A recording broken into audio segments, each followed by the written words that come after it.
tuned to 92 to 95 FM and BBC Sounds, and both are live online, bbc.co.uk/Sport Scotland. Football from Sports Sound on BBC Radio Scotland. And welcome to West Lothian. Amon Vale is hosting title-chasing Celtic against a home team here with their sights set on survival. Still hope for Davy Martindale and his team, but they really need to be adding pretty soon to that solitary league win that they had right at the start of the season. 4 points out of 6 from their first couple of Premiership games, and they have not won since, and it's certainly going to be a tall order today to put that record straight against a Celtic team who've turned a corner under the management of Wilfred Nancy. They got that win they so badly needed. In terms of league position, football momentum, and in terms of the Frenchman's job security as well, all sorts of threats hanging over him as finally Celtic got that job done against Aberdeen last Sunday. It was one of the most incredible games you will see, and Celtic left it late before getting the job done on that occasion. But what an opportunity for them today, off the back of Hearts losing in the Edinburgh derby. Great comeback by Derek McInnes and his team, but still losing by 3-2 at Easter Road. And it just opens up the opportunity now for Celtic to get 3 points closer, to move to within 3, and of course they have that extra game to play. So Celtic will feel if they can get the win here today, they will start to build up some momentum as they look to hang on to Scottish football's big prize. No Kasper Schmeichel for them today, should be back on Tuesday night, we hear, but it is Viliami Sinisalo, the Finnish international, who takes over in goal. Otherwise, same as they were against Aberdeen for Celtic here. A couple of changes for Livingston, with skipper Ryan McGowan returning after suspension. Lewis Smith is back in the team. He'll play wide right, you would imagine. And it is Brené and Bokila who drop out of the 11 for Livingston. Just about all set to go here. A stadium dominated as ever in this fixture by Celtic supporters. They will make plenty of noise, or certainly hope that there's a reason for them to be doing so. Just about ready for kick-off, and that is us underway in West Lothian. Matthew McDermott, the man in charge on pitch, and Celtic immediately in possession and running the ball along the back three to Ralston, who fires one down the middle, and Danny Wilson heads away. Callum McGregor first to react in the midfield. Now Mo Sila for the home team. Stevie May clips one down the side. Tete Yengi on the move, but he looks across and he sees an offside flag up against him. Out from Sinisalo, who gets his first touch. And Celtic will be hoping they can create as many opportunities as they did against Aberdeen. Maybe take one or two more. Not quite the million chances that Tom English was speaking about in the studio, Packy, but it was 31 shots they had against Aberdeen last week. It was incredible. You know, I've never seen the likes of it. Wally Miller was with me. He didn't see the likes of it, and he's a bit older. Mai down to the middle for Celtic. An early opportunity. It was a great ball in. It's a scramble to get it away, and on the follow-up, Callum McGregor fires a shot over the top of the crossbar. Maeda with a lovely ball into the middle, so inviting, and you reckon that was going to be tucked away, Al? Oh, well, you know what, I think, having watched Celtic at Dundee United, where they lost the game but they created some amount of chances, and then last weekend against Aberdeen, the amount of efforts they had at goal, they're going to give one team an absolute hammering. Yeah. I hope it's not Livingston today, because I think that one win and 17 for Livingston, but only 3 points adrift Livingston. The season's not going to be defined by this game, but we need to start picking up points.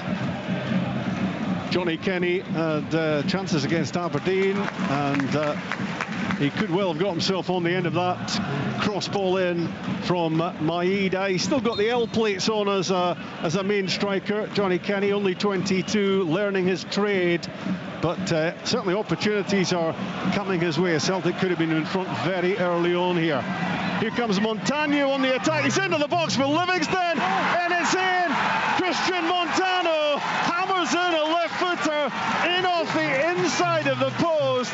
Celtic could have been ahead at one end, but they're a goal down at the other. He just waltzed his way through the Colombian and cracked in the opening goal of the game. That's an unbelievable strike from Montano. It's a pass across the back three. Celtic, he's on there. I think he gets a little break in the ball at the edge of the box, and then his left foot shot seems to clip the underside of the bar and go in, giving the keeper absolutely no chance. Early goal in the Edinburgh derby, early goal here at Livingston. Yeah, listen, it was a terrible ball played right across the midfield into a space where Celtic are vulnerable in that sort of kind of almost right back position. Montana, being the left back here, was on to it, didn't get a lucky break, but he finished high up into the net, probably the only place he could have maybe beat Sinisalo in the Celtic goal, and gives him an incredible start, something for them to hold on to now. That goal in the 3rd minute of the match. What a start for the team struggling at the foot of the Premiership. What a lift that could give them. But, well, they've got 87 minutes to hang on to their lead. If you look at it from that point of view, Celtic will look to respond very quickly. But that was sloppy stuff from the defending champions in terms of the way the ball was given away in the middle of the pitch. But real credit to Montano. Sometimes plays wing back. He's left back here, but he likes to get forward, and he couldn't quite believe his luck as he got into the box and then let rip with a left footer, and Sinisalo had no chance of keeping that out, clipping the frame of the goal on its way in. Celtic with plenty to do. Ralston plays a chip ball into the box, and Daisen Maeda is offside. But like normally you would see the opposition hitting that pass into the space because Yang's high up the pitch. He's a winger playing as a wing back, and invariably he will be higher up than what you would have maybe in a full back position. He just couldn't get back. Tony Ralston didn't read it as a right centre back to step out, and then when it became a 1v1, he almost beat them for pace, beat Tony Ralston for pace. Poor goal for Celtic. But they've got loads of time to. What you've got to say is it's two players in that side that are playing out of position. Yang's not a wing back, and Ralston's not a right centre half. So, and you know, Yang's on his heels when Montano's on his toes. He's going forward. He's the one that gets to it first. Then he goes by Ralston, and then it's a good finish. It's a tale of the unexpected at Livingston. Livingston 1, Celtic 0, and it's given the home team a big lift, and they're threatening again at the edge of the Celtic penalty box as Wilfred Nancy's team try to play their way out. It's just given Livingston all sorts of encouragement. Davy Martindale was speaking about a lot of impressive performances on their home patch, and they'll hope to deliver another one here, and certainly they've got the springboard as McCowan gets forward for Celtic, clips it from left to right. Driving forward is Yang. In goes Montano, gets his toe to the ball and touches it behind for the first corner kick of the game. That's where they want Yang, Pat, in the wider areas, trying to take people on. Good defending from Montano. That's not a problem for him because he's a winger, isn't he? Really, at the end of the day, you know. But it's the defensive frailties that let him down, and you know. Of course, it'd be an attacking ploy every time the ball's on the opposite side. It'd be high up. Corner kick on the right side for Celtic. Outswinger from Engels. Big chance. And there's the equaliser. It's 1-1. And it's Benjamin Nygren who gets the final touch. Yeah. All square. And a great response from Celtic. Have got to save from a set piece, which I don't think is their strength.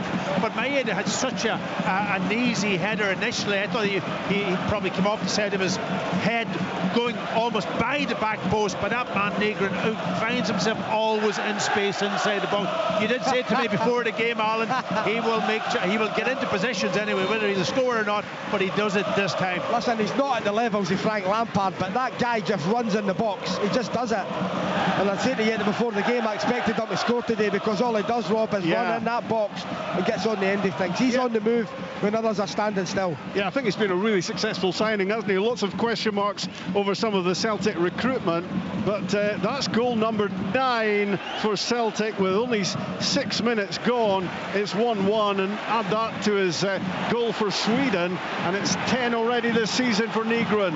And that is exactly the response Celtic were looking for, having gone a goal behind. 5 goals we had at Easter Road earlier, 2 already at Almond Vale. And good work defensively from Luke McCowan for Celtic, but the ball stolen back by Livingston. It's a lively old game, this one, looking to get back in front, and the ball drops from Montano, and it's Christian Montano again. It's absolutely incredible. It dropped in front of him this time, just inside the penalty box, and he's lashed a left footer past Sini Salo. 2-1 Livy. What a game, what a start to a football match. You'd have thought Celtic would have taken a grip here. Livy go down the right hand side, clip it to the back. Montano's now with a hat-trick, the left back. What a finish that is. The keeper's got absolutely no chance.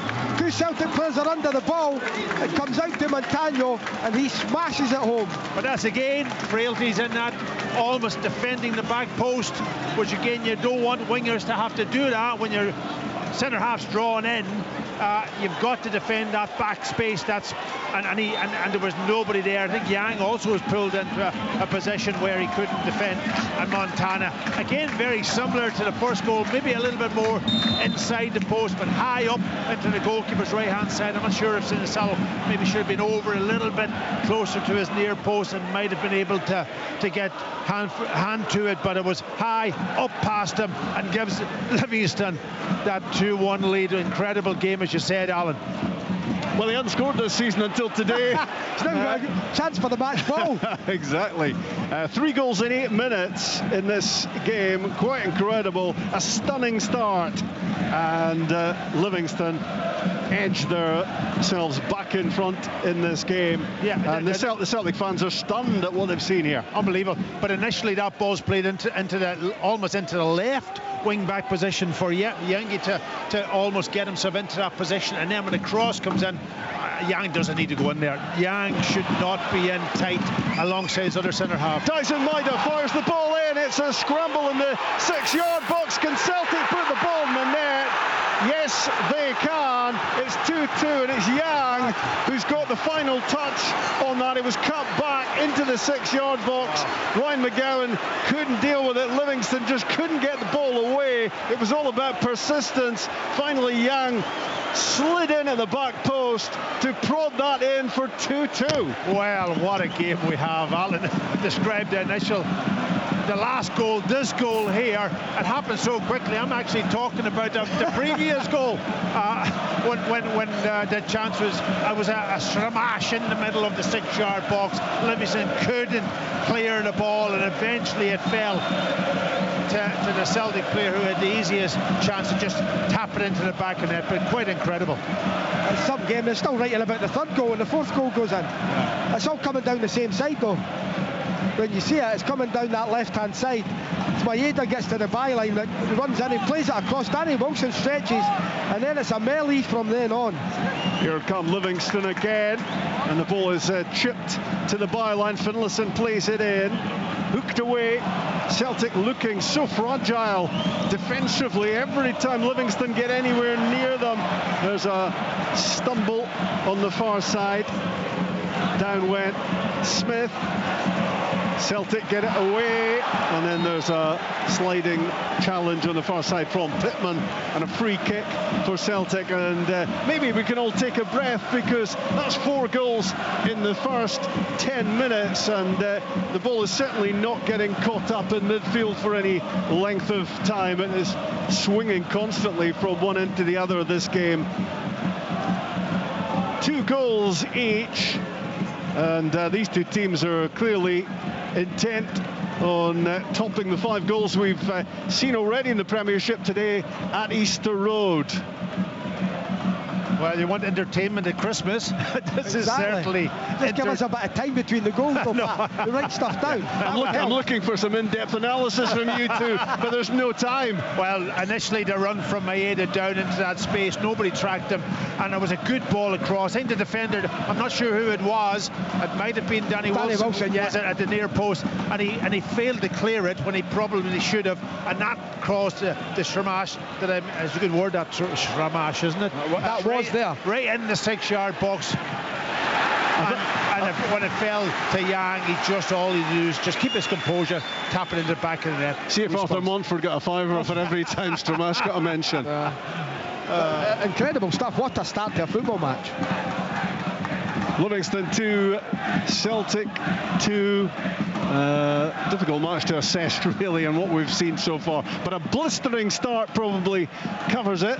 And Jerome Prior, the Livingston keeper, fires the ball forward. It seems as if there's a big goal-scoring opportunity every time the ball gets into the box, or even anywhere near the box. And bear in mind, Celtic could have gone ahead right at the start of the game as well, before we got the first of the 4 goals. Good cross ball in from the right side for Livy, headed behind for a corner kick.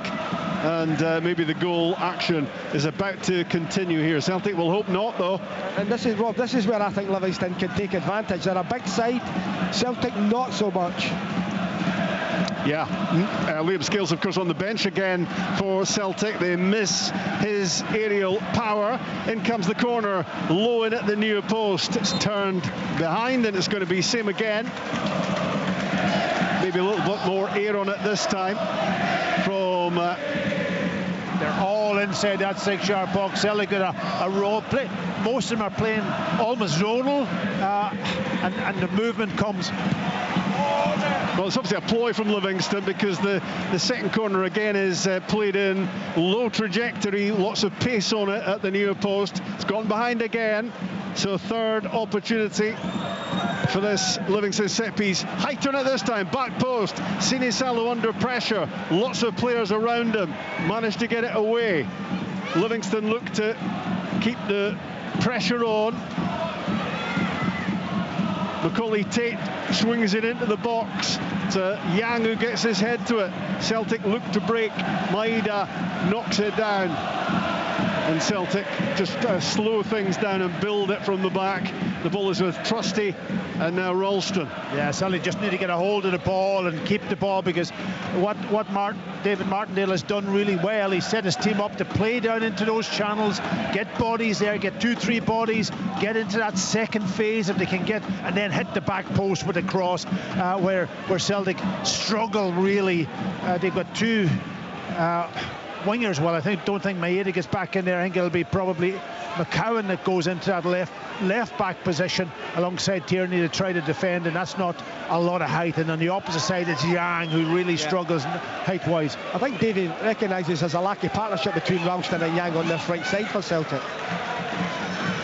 On the ball, Engels for Celtic, and Yang wide right, scorer of goal number 4, cuts in, squares the ball. Tierney 40 yards from goal, thought about the shot, then he tried to clip in across to the back post area where Nygren was homing in, but out came the goalkeeper.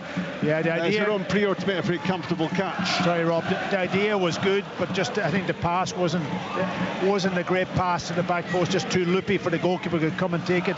But Nygren again getting himself into the box from that sort of almost forward midfielder, playing that box again in the middle of the pitch. It's either Nygren or McCowan, and then you've got Engels and McGregor sitting. So just watch Nygren, Pat. Watch him, he just goes beyond all the time. Kenny will come short, Nygren's the one that goes higher up. With Engels and McGregor kind of sitting in there, he's got that licence just to get forward. If you've just joined us, you may have missed the best of the match. 4 goals in the first 10 minutes, and maybe more to come. McCowan's cross ball in. Danny Wilson watches it carefully before prodding it away. Livingston looking to break, looking to get Yengi into the game, but the ball up swings out of play for a throw-in. What's going on? We're not the goal for a couple of minutes. Well, exactly. That's been terrific stuff. I've got to say, take your hat off to Livingston as well. Good start from them. They would be trying not to concede quickly, but unfortunately this happened twice. On the ball, Dyson Maeda in right-footed. Good touch back, opportunity for Nygren, and the shot was blocked. And when it's played up to Yengi, he's just a bit clumsy on Ralston, and it will be a Celtic free kick. There's probably a bit of panic in the sports scene edit suite at the moment about how they're going to get all the highlights into the game, and here could be another highlight because it's another Celtic mistake, and it's Tete Yengi on his left foot, and he just took too long to get the shot away, allowed Trusty to get across and block the shot. What a chance again for Livy. Yeah, it was going to be a difficult one for him to carry that ball that length of the pitch, but again, Ralston trying a square pass when he should be sliding it down the right hand side. He tries to pass it to his teammate Trusty, was cut out. Yengi then runs onto it, but just I always thought he was going to be caught. It was going to be a difficult one for him. I just wonder if he could have hit it as soon as it drops, because Sinisalo's 30 yards, 40 yards off his line and tearing back to his goal, but poor play from Ralston, it's got to be said. Good work by Danny Wilson. He had to motor there to get to the ball. Looked a decent pass from Montano initially, but that didn't allow for the pace and the tenacity of Dyson Maeda, who shut him down so quickly. The ball goes back to Jerome Prior, and left-footed he angles it out towards Montano. It was Yang who won the header, now Sila. Montano just slices it out of play. Well, he may be human, Christian Montano, because he got that wrong, but in terms of goals, he's got everything right so far. His first 2 goals of the season here had Livingston 2-1 ahead. 2-2 now, 18 minutes gone. Yeah, I see David Martindale out there giving Ray McGowan a blast. He should have slid that ball down to his fullback, Lewis Smith, who was high up the pitch all alone on that right hand side. Instead he goes the opposite way, and the ball was out of play. Kieran Tierney in possession, he who got the goal, which pointed Celtic towards 3 points last weekend, just when it looked as if they might be playing out the most unlikely 1-1 draw of the season against Aberdeen. So many chances, so many good saves, 4 against the frame of the goal. And here 2-2 so far. Good play from McCowan. In comes the cross ball. He's young. It's gone wide. Climbed for the header. Looked to have done everything right positionally. Should have been scoring, though it's gone wrong side of the post. Yeah, but he's done everything absolutely right, Rob. He's done everything right. He's even got really good connection on the cross when it comes out. Jumps Montana at the back post. A beautiful cross from McCowan. Just way to the back post, and he heads it back across the goal, but just slips on the wrong side of the right-hand post. Nygren at the edge of the box. Maeda took it first time, 12 yards out, just trying to curl it around the goalkeeper. He's put it wrong side of the post. Couple of big Celtic chances in quick succession, and you were, I think, beforehand, before that chance, looking for the Yang header just to end up in the back of the net. Yeah, 2 really good chances in a minute there for Celtic. Yang really unlucky with his header, does all the right thing, just goes back across the keeper, and then there Maeda with a snapshot. Livingston again on the move. This match is being played at some tempo. The ball never settles in the middle of the pitch. So many opportunities, 4 taken already. Lovely ball curled down the side for Yang. Montano stretched, but needs so much time there, Yang, to pick out the cross and make it better. Lost his footing. He looks in disappointment at the artificial turf, but he should have done really so much better from a good position.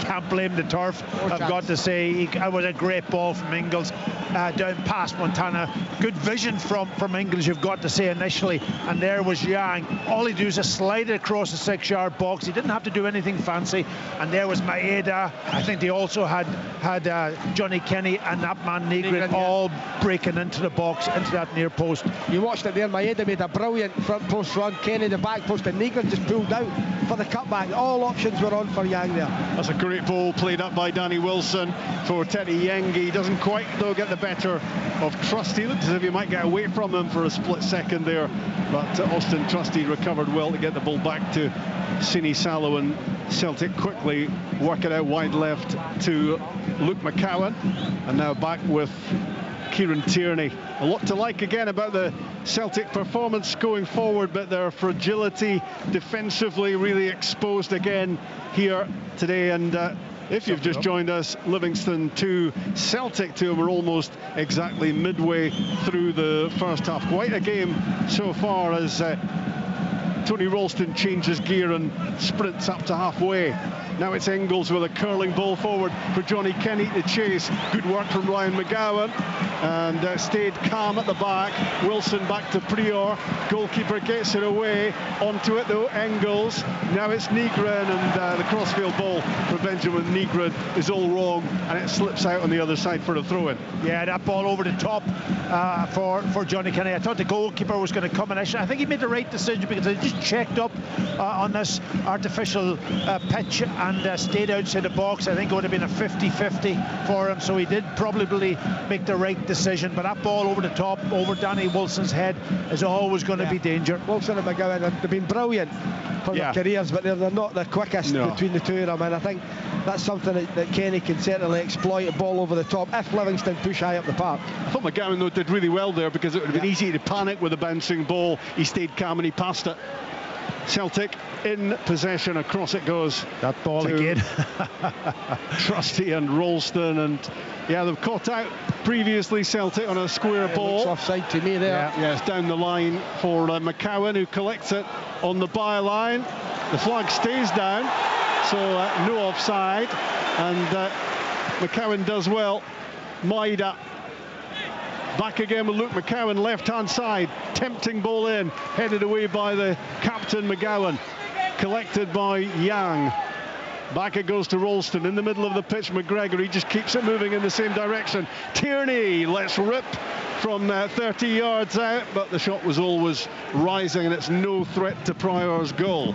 Yeah, it was worth taking the shot. The space opened up for him. He just got under it a little bit and well over. It's difficult to hit off the surface at times too, because the ball sits down on you and you've got to dig it out. But it's I think it's been a really good game so far. You can see the tactics from Livy down the sides of the centre halves, getting into those positions, and then Celtic, of course, trying to build up with real pace and runs in behind that Livingston defence.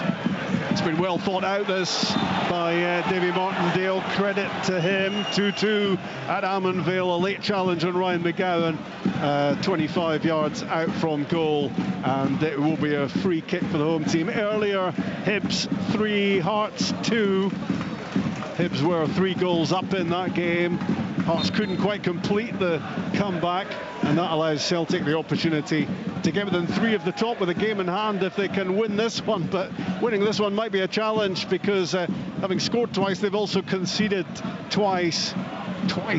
Christian Montano has had Livingston in front in the game, and Lewis Smith with a curling ball in. It's a great cross, and Celtic almost in trouble again. The ball ends up in the gloves of Sini Salo. It's a real out for Livingston, the wing backs of Celtic. McCowan on one side and Yang on the other. Livingston just hit on top of them. Finlayson wins his share, Montano wins his share, and gets them up the park. Yeah, I don't know what Yang was doing there at the back post. It seemed to come off his head. He could have just knocked it away, but that's again lack of defensive qualities. Luke McCowan just puts his foot on the ball, left-hand side for Celtic. He's very much involved, and he just takes a moment before trying to slide a pass through for Nygren. That was cut out, but it does find Maida. Yeah, just on the shape of Celtic, you can see obviously that what they do is that they... Sorry, I just let it go. No, what they do actually is that they leave Maeda way up the pitch. He doesn't have any real sort of responsibility to come back and fill that sort of almost left wing back position. They'll let the midfielder McCowan to drop in there to the defensive side, and then Tierney's obviously tucked in from that position. Yang on the other side, he's got a full into the pitch to attack and defend. 26 minutes gone. Livingston 2, Celtic 2 on BBC Radio Scotland. Well, you can't complain about the entertainment in the 2 commentary matches so far today. 5 goals at Easter Road, 4 already at Almonvale, and I think we can say with a fair bit of confidence that this will not be the end of the scoring. Brad Spencer sent off for Falkirk today, but no other Premiership goals. I think we've probably had enough in these 2 games. Celtic have a corner kick, left-hand side. Can they get ahead in the game for the first time? They've trailed twice. It's going to be Arnie Engels to play this in, but Austin Trusty has taken a tumble.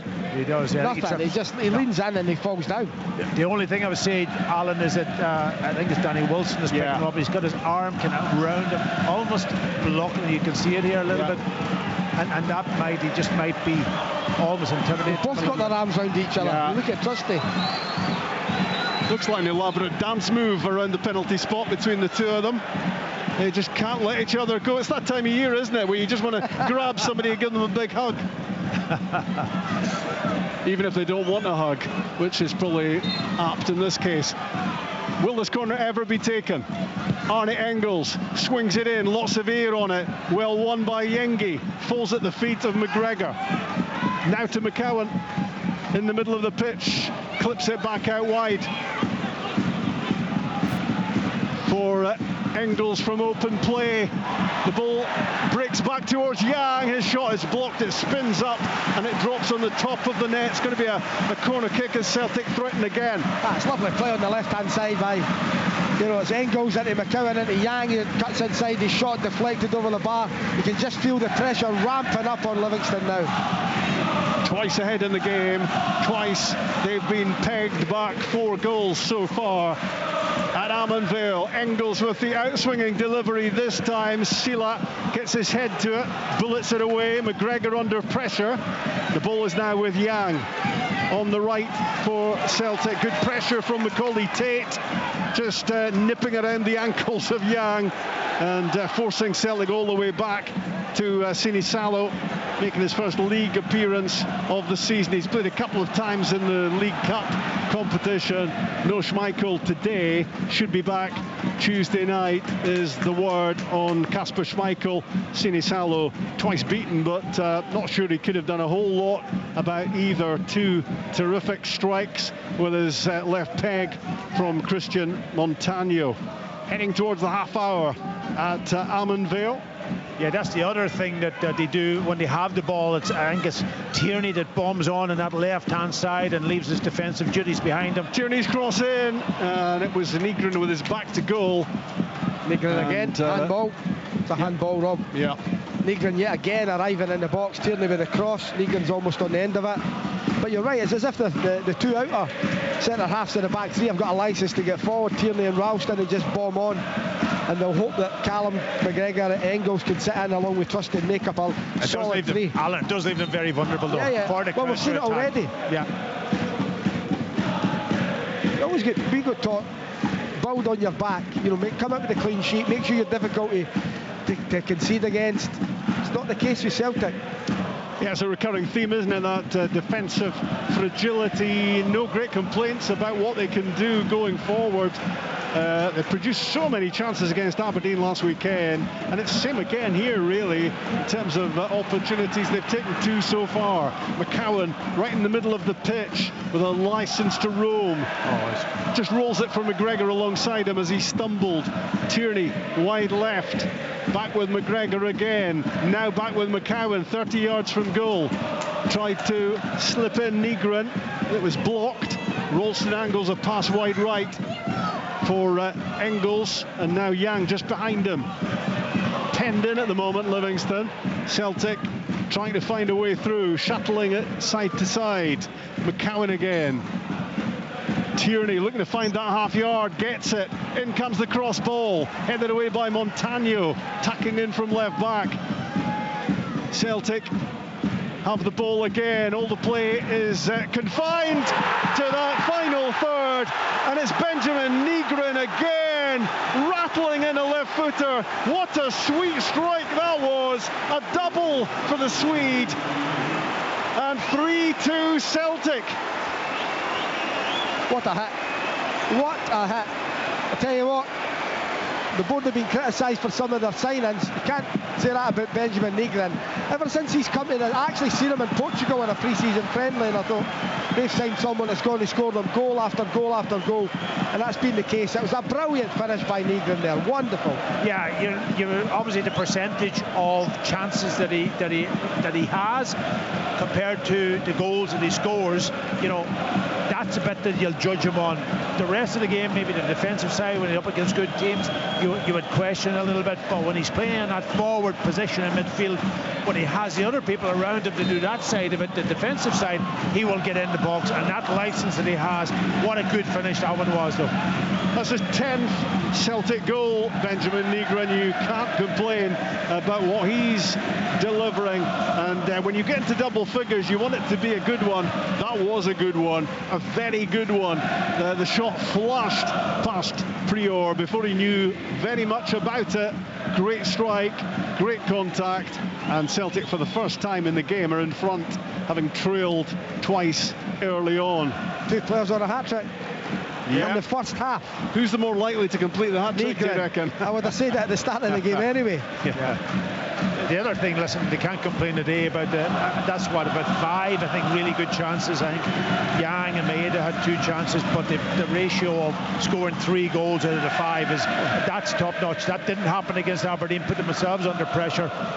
There's still only a goal in it. Yeah, they're very potent going forward. They're great on the eye, they create chances, they score goals. Defensively, it's still not right. On the ball, Tierney clips it in behind again, looking for Maeda, heading for the byline, screws the ball back. Macaulay Tate, thankfully for Livingston, is there to intercept and get the ball away. They just have to hold firm at the moment, Livingston. They can't afford to be conceding again. 3-2 Celtic on BBC Radio Scotland after 3-2 Hibs against Hearts earlier on in the 12:30 kickoff. Out on the far side for a throw-in. Celtic looking to build up some title momentum and encouraged by the result from the East earlier on, with Hearts mounting a great comeback at Easter Road but unable to get anything out of that game. Big result for Hibs, and Hearts now can be caught in terms of points if Celtic can win their game in hand.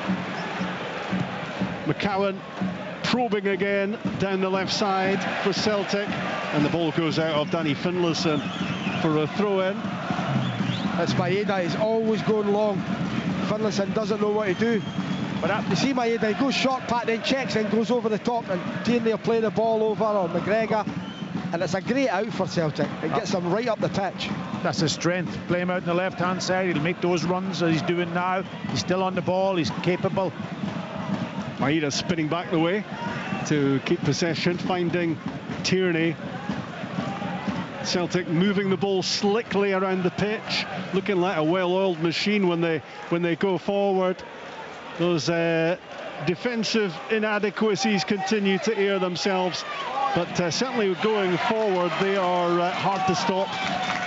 Ralston under pressure from Yengi. The ball goes back to Sinisalo, replacing Schmeichel today, the injured Schmeichel. Out again to Ralston on halfway as Wilfred Nancy conducts operations from the touchline.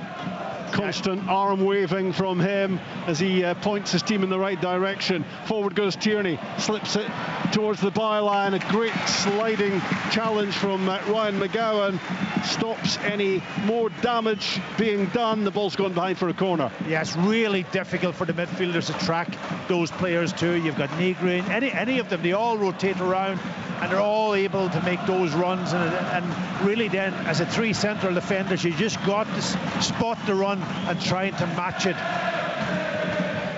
3-1 Celtic against Aberdeen last weekend, 3-2 so far here against Livingston at Almond Corner kick for Nancy's team, swung in by Engels. Such a good delivery. It's another of those scrambles in the 6-yard box, and this time they couldn't get the final touch. Maeda was close, but not close enough. Livingston got it away, but Celtic keep on coming. Trusty fires the ball across goal. Loads of pace on it. All it needed was a touch. No one could get there. It's gone out on the other side for a throw-in. Celtic threatening to move further ahead. There's a check for something. Clearly a check for something. Yeah. I think with Maeda was a swing and a miss at the back post, but it was a complete miss, wasn't it? It just fell to him about a yard out, and he just swung his boot at it and completely missed the ball. But here we go. 10,000 fans haven't got a clue what's going on. Nor do we. Penalty, possible penalty. Yeah. So VAR having a look. It's a possible handball by Danny Finlayson. I think that's what going to give it. That's what's being looked at. Well, it's the monitor next. So what generally happens here? It's amazing though, but even the crowd didn't react down in that. When the ball's played, you would expect maybe a crowd to react, and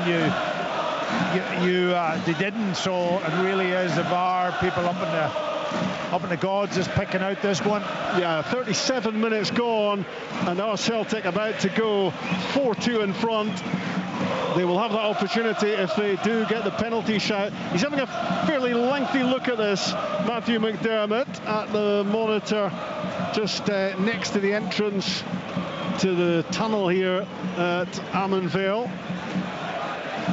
Talk among yourselves for the moment. I think it will be given. I think whether or not Finlayson feels as if he was pushed, it seemed to hit his left hand, his arm's out, stretched. Yeah, well, it's obviously borderline enough for Matthew McDermott to have taken a long look. Here comes the decision from him. He's maybe still thinking about it, but he's given the penalty.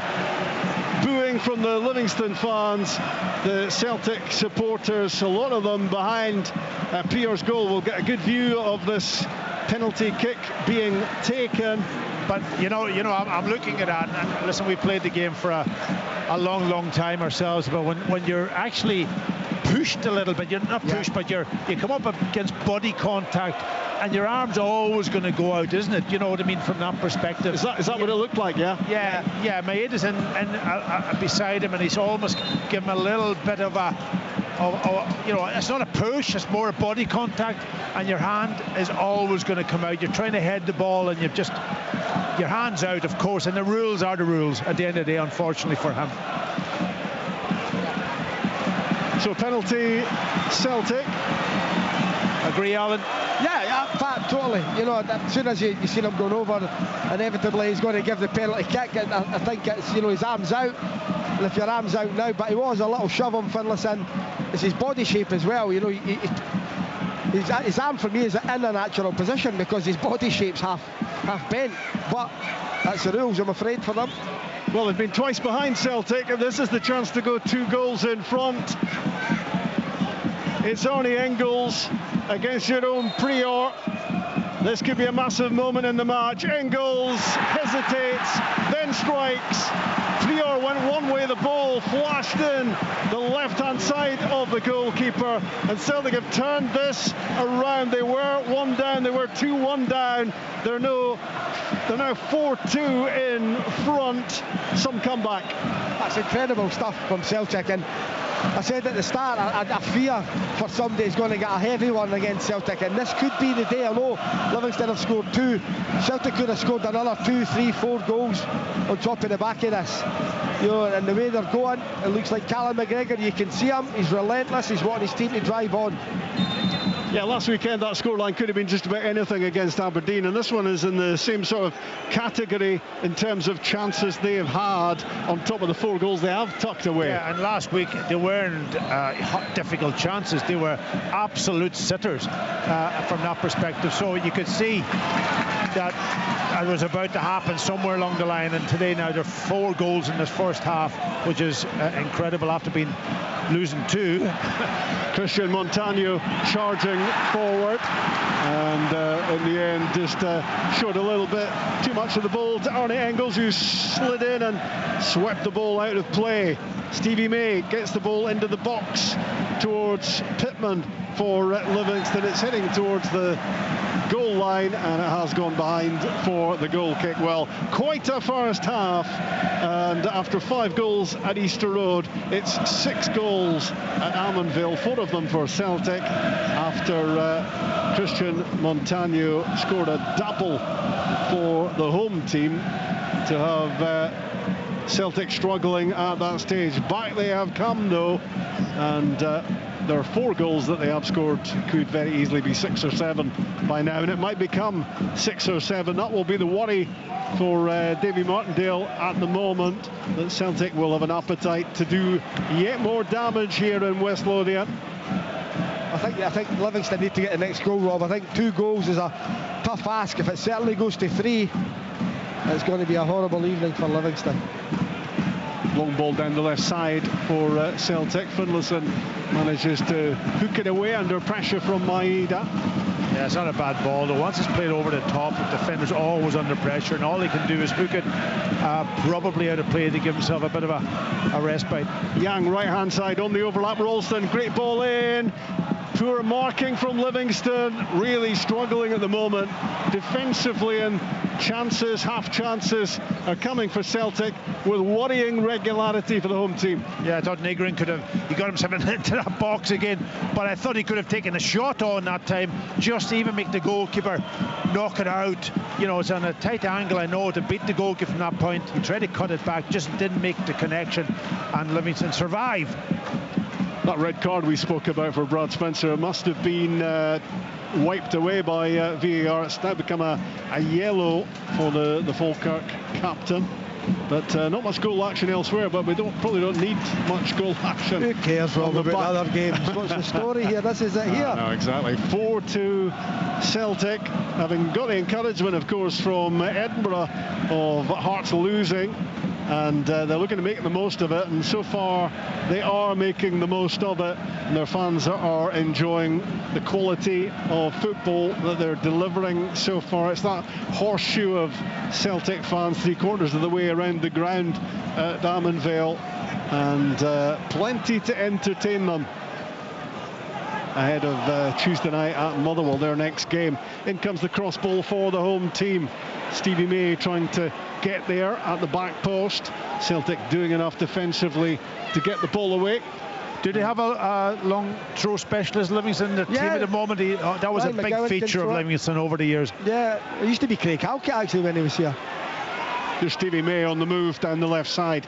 On the overlap is Montano. His cross ball is fended away by Ralston.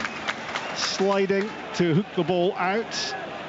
Montano to Sila and back again. It was blocked by Yang, but it was handball. Just a yard in from the touchline down the Livingston left, and this will be an opportunity to get the ball into the Celtic penalty box. How they would love to get a goal back before half-time. We've played 43 minutes. Livingston 2, Celtic 4. I know. It does get a struggle for me after 6 or 7. In comes the free kick from Stevie May, curling into the back post, flapped away by Sini Salo. Not the best goalkeeping you've ever seen. Back into the mix towards the back post. Ralston, as he banged into the post, it's a brilliant header away. Good play by Smith, clips it to the back stick. Yeah, Ralston very brave. I think he's banged into the post. He has. It was a great header though. Defensive header was difficult because was it Yengi that was coming in the back of him? Yeah, it was. He had to get something on that for fear that Yengi was going to get a touch on it. It was brave from Tony Ralston. Yeah, and looks to be okay. Yeah, initially the cross into the box, I thought Sinisalo, he is well up, and maybe a catch would have been a better option, but most goalkeepers now punch. Here comes the Livingston corner kick. Stevie May swings it in! Flashing header at the near post. It's knocked off the line. It's back in, and it's gone wide of target. It's gone for a corner kick. Unconvincing Celtic again defensively. Livingston can see a way back into this game. There's a real vulnerability at set plays. There really is. They haven't got height, Alan, that's it. They haven't got the strength in the air. We're into stoppage time at Amon Vale. 4-2 Celtic. Corner kick Livingston. Right hand side. This game might not yet be finished. In it comes, outswinger this time, not dealt with again. The hook shot on the turn, deflected, and it's gone a foot over the crossbar with Sinisalo beaten. Oh my word, Alan. He wasn't getting there, Sinisalo, this time, no chance. No chance, and it just looped almost about 6 inches over the crossbar when, you know, and that's your luck. That's the luck you need. Another Livingston corner kick in stoppage time at the end of the first half. This time a towering header away by Trusty. Tate has it for Livingston. Played it to Montano. Mosila on the left-hand side rolls it back. Macaulay Tate trying to scoop the ball into the box. He got that all wrong, and the challenge on Sinisalo will be a free kick for Celtic. Yeah, it's a crazy challenge from Yengi, really. It's a poor cross from Macaulay Tate.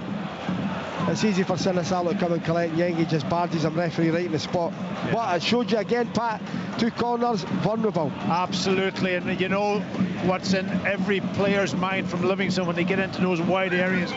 Create the opportunity to get the cross into the box and get bodies in there.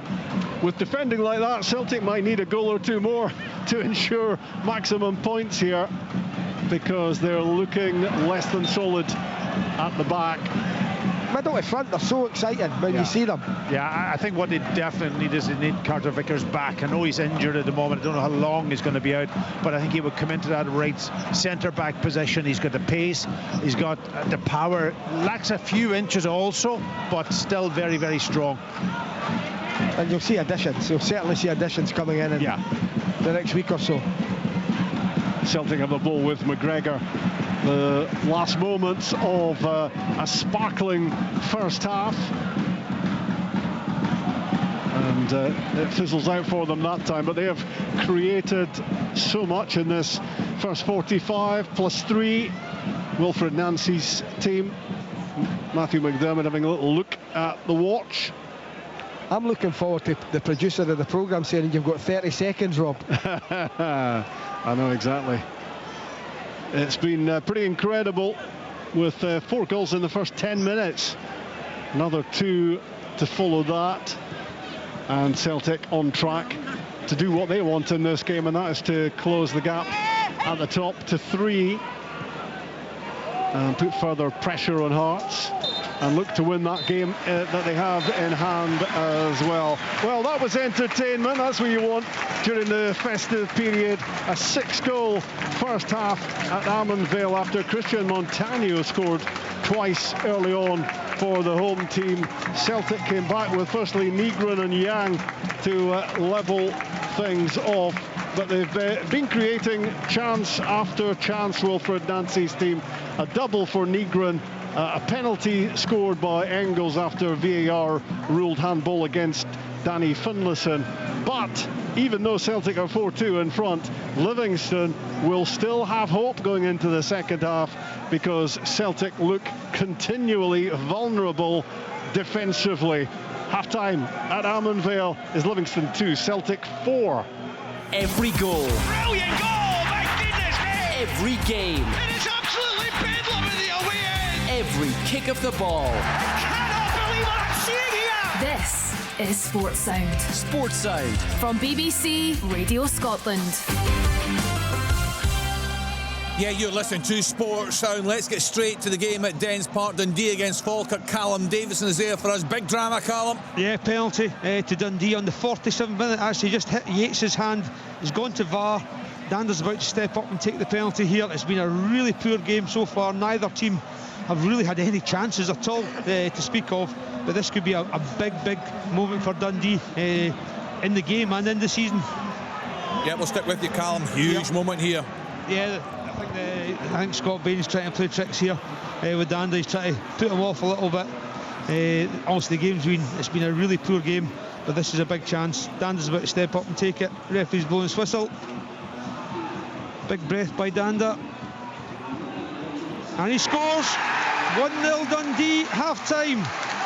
Yeah, good stuff. Thanks to Callum Davison. A massive moment potentially there for Dundee at home to Falkirk this afternoon. We'll get more from Callum in a few minutes' time. There's a big call earlier in that game. What we'll do, we'll bounce around the ground. Just a reminder, we're on air till around about 8 o'clock tonight. We'll get a 5:45 start at Pittodrie. Aberdeen at home to Dundee United. We kicked off today with the most remarkable Edinburgh derby. It finished Hibs 3, Hearts 2. Hibs went 3-0. The chance to go 4-5 up. Hearts come right back into it, and only a great save from the Hibs keeper late on denied Hearts from getting a point. We'll hear from both managers a little later in the programme. So let's get to one of our other commentary options. What a game this has been. The most incredible start to the game at Armanvale. Livingston against Celtic. There for us, Alan Preston, Pat Bonner and Rob McLean. Yeah, what a game this has been, Kenny. 4 goals in the first 10 minutes, and you just wonder where it was going to go from there. Christian Montano getting room inside the penalty box to hammer in a shot off the inside of the frame of the goal. Sinisalo deputising for Schmeichel. Beaten all ends up. Celtic coming back to quickly equalise with Nygren stabbing in from close range at the far post. Then it was a Montano again. Celtic couldn't get the ball clear. It bounced invitingly just inside the box for the Colombian left back, and again he crashed in a left footer to beat Sinisalo. Livingston in front again. Celtic responded again, and it was Yang this time after a scramble in the 6-yard box, toe-ending the ball past Prior for 2-2 at that stage. Nygren again, his 10th Celtic goal. Wonderful left foot strike, this one from the left side of the box, and it just flashed past Prior for 3-2 Celtic. Then a penalty given, VAR ruling handball against Danny Finlayson, and it was Arne Engels this time to send the French goalkeeper the wrong way, and that was 4-2 Celtic.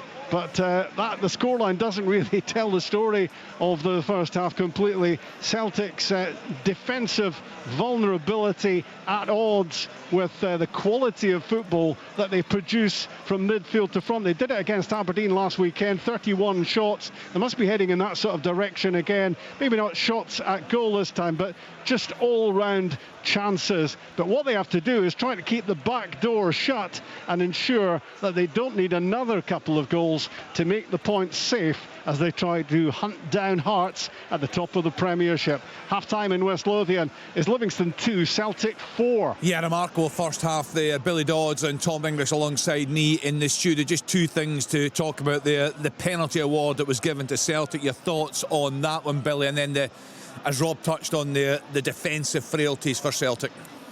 Well, it's certainly been entertaining. That's Tom and I were talking about it, that's for sure. Whether it's mistakes that's causing that, so be it. The Celtic have deserved the lead. They've created so many chances. The penalty, Kenny, I think it's of the soft variety. I think there's a slight push by Maeda. That's why the Livy player's arm comes up a little bit. Yeah, it hits his arm. For me, I don't think it's a penalty.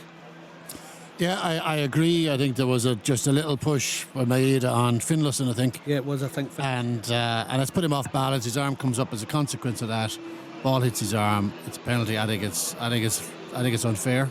I think it's really unfair for a penalty to be given in that circumstance. But Engels puts it away. It's 4-2 Celtic. They are wide open at the back. Montano has got 2. He could have had 3 or maybe 4. Every time the ball is in the Celtic penalty area, it's panic stations, but they look very potent down the other end. And I think this is going to be the way of it with Wilfred Nancy. 12 shots on goal in that first half, 4 on target. As Rob was saying, it was 31 attempts against Aberdeen. It was 18 attempts against Dundee United. It was 15 against Hearts. So they're going to have an awful lot of attempts on goal under Wilfred Nancy.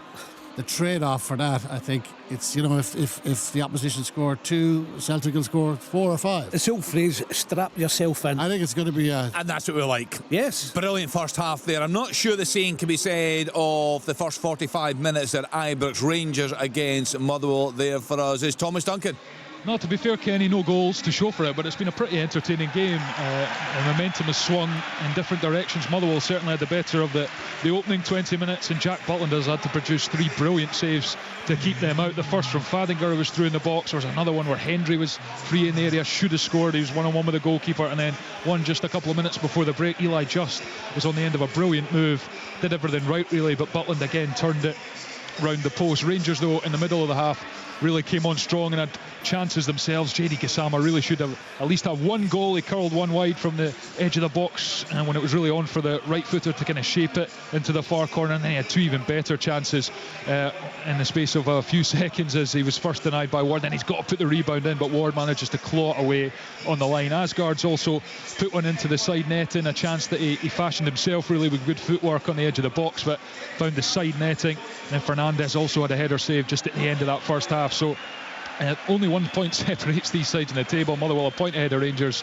in third, having played a game more, and that's kind of played out on the pitch at Ibrox. It's been an even game, but no goals to show for it at half-time at Ibrox. Rangers 0, Motherwell 0. Full second half commentary to come from that one. Next up, Paisley. St Mirren at home to come on at the half-time report comes from Kennedy Nidsan.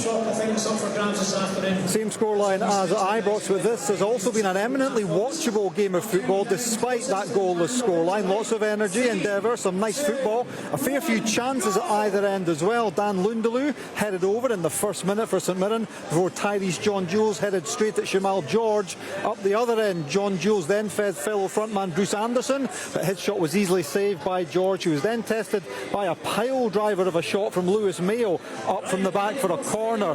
Another Kilmarnock effort was deflected just over before Roland Doe, who curled one just wide for the hosts, who then thought they'd taken the lead, only for Lewis Mayo's block from a cross to trickle just on the safe side of the post from the Killie defender's point of view. There was a Jonah Ayunga diving header straight at visiting keeper Toby Oluwayemi before a Brad Lyons cross shot was nearly turned in at the other end by Anderson. If either side had a clinical finisher, we'd have a similar scoreline to the Edinburgh Derby or the Goalfest Ammanvale. Instead, it's St Mirren nil, Kilmarnock nil, and I'm not really sure how. Let's round up things in the top flight. Dundee at home to Falkirk this afternoon. We heard a short time ago from Callum Davis, and let's now get the half-time report. Yes, here at Dens Park, it's been a nervy first half from Dundee. They do go in 1-0 up. They had a couple of half chances to start from Cometio and Congreve, and then probably John McCracken probably guilty of that nervousness that looked round Dundee's team. The game really, Falkirk didn't capitalise on any chances. They had a couple of half chances themselves. The big talking point in the first half was the red card shown to Brad Spencer. It's gone to VAR. The referee standing 10 yards away. He gives a red card. He goes to VAR and then he puts the red card away and gives him a yellow, which I think was quite rightly so. Then from then on, Falkirk sort of came back into the game, and then the big moment on the 47th minute, it was a shot by Danda, I think.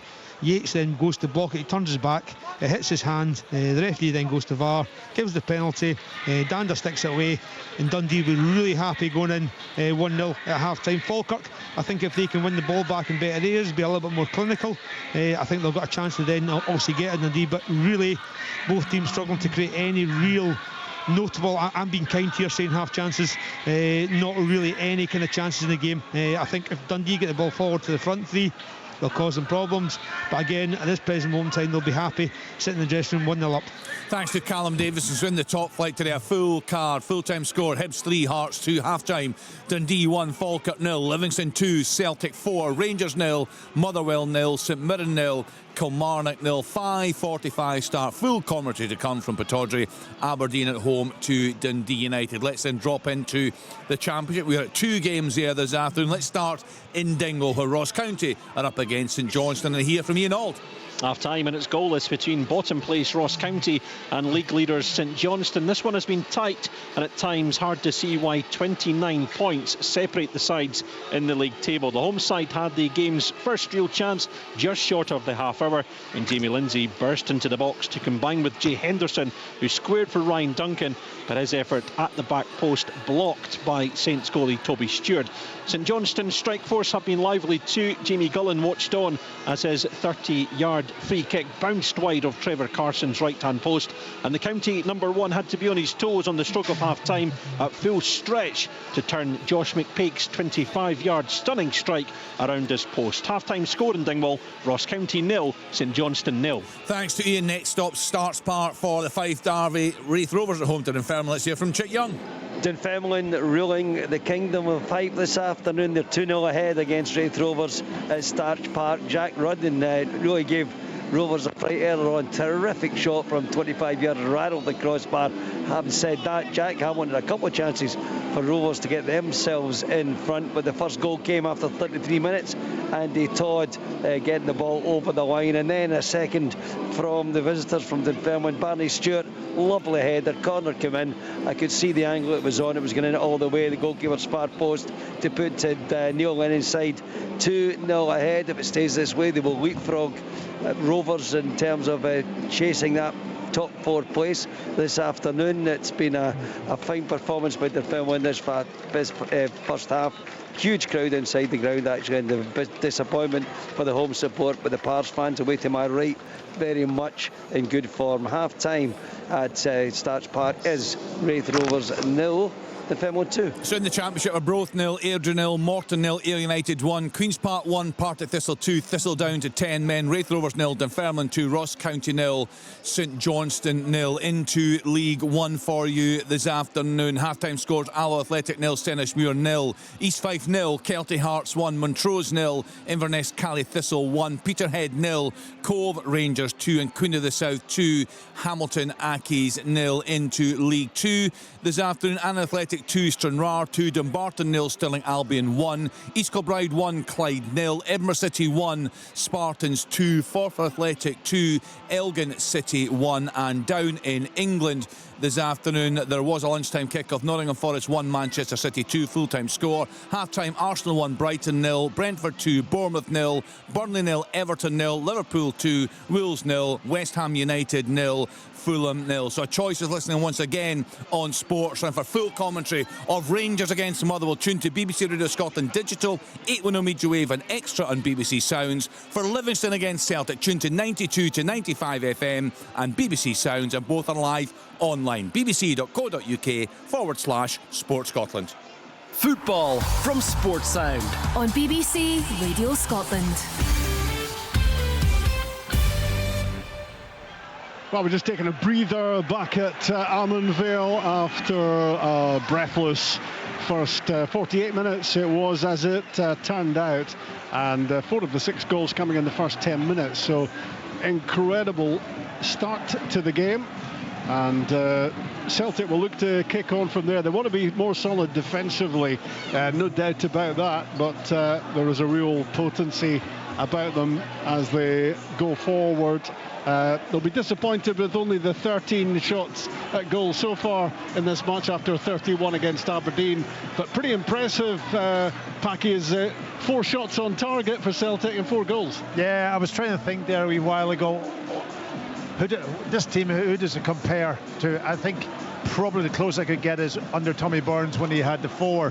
He had Van Hooijdonk, he had Di Canio, he had Cadet, he had Tom, all playing in the same team, almost doing the attacking side but not getting involved at all in the defensive side. There was always sometimes only 4 defenders, but very, very entertaining, brilliant to watch, but always vulnerable to ship goals. So from Celtic's perspective, and again, I can't predict who's going to score, because Celtic will definitely make chances, so will Livingston in this game, but the next goal is an important one.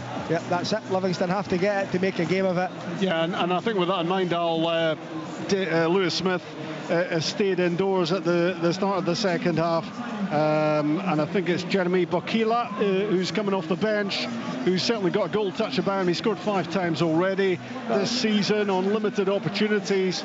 He's a big presence in all sorts of ways alongside Teti Yengi. So Davy Martindale has to go for it. He has to look for goals in the second half. But we spoke about Celtic's defensive vulnerability. Well, Livingston have conceded 4 already. They can't afford to concede another one, otherwise this game has gone. But it's a positive change from Davy. Yeah, sure it is. He's going with 2 up front now, and may try to join in if he can. Bokila and Yengi, 2 big, strong, powerful men against that Celtic back 3.